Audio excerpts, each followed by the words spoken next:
bonjour, vous revoilà au pays. La semaine dernière, vous étiez encore à Paris, ça fait vraiment une rude transition, Paris-Mayotte, se retrouver dans ce pays qui finalement n'a pas grand-chose à voir avec la vie parisienne. Est-ce que vous ne pensez pas, vous qui militez pour la départementalisation, donc pour l'assimilation totale de Mayotte à la France, que ça risque de détruire des structures que vous avez établies, qui sont établies dans ce pays? Et j'ai milité pendant 20 ans pour que Mayotte reste française. Et je suis très optimiste et je pense que Mayotte restera française. C'est cela, mais ne pensez-vous pas que notre mode de développement, notre civilisation occidentale, risque de causer des dommages à l'équilibre qui existe dans la population mahoraise?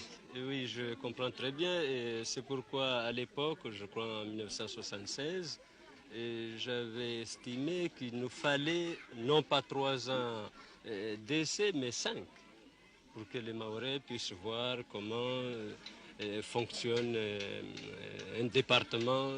Et les Mahorais du jour au lendemain ne soient pas dégoûtés Je vais vous prendre un exemple, monsieur le député. La civilisation française est une civilisation de profit. La civilisation mahoraise est une civilisation où l'argent n'existe pratiquement pas, où on échange, où on vit au jour le jour. Et pourquoi dites-vous que la civilisation de Mayotte n'est pas une civilisation d'argent? Peut-être qu'on n'a pas créé ici le besoin d'argent, mais ça vient. Et vous croyez qu'il faut le créer, que c'est bon de le créer? Pas tout de suite. Et ça viendra, qu'on le veuille ou non. L'évolution se fera.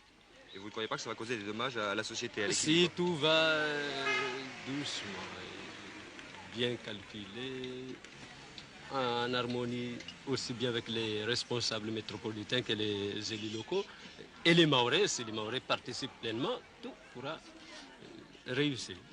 Quand on se promène tout de même dans ces petits villages de Mayotte, on est surpris de ce mode de vie tranquille qu'ils ont. Et moi, je vous le cache pas, on a peur. Vous avez peur. Et les Mahorais ont peur de quoi? De se développer, d'avoir une petite maison, de l'eau, l'électricité, à petite échelle évidemment. Qu'est-ce qui vous effraie?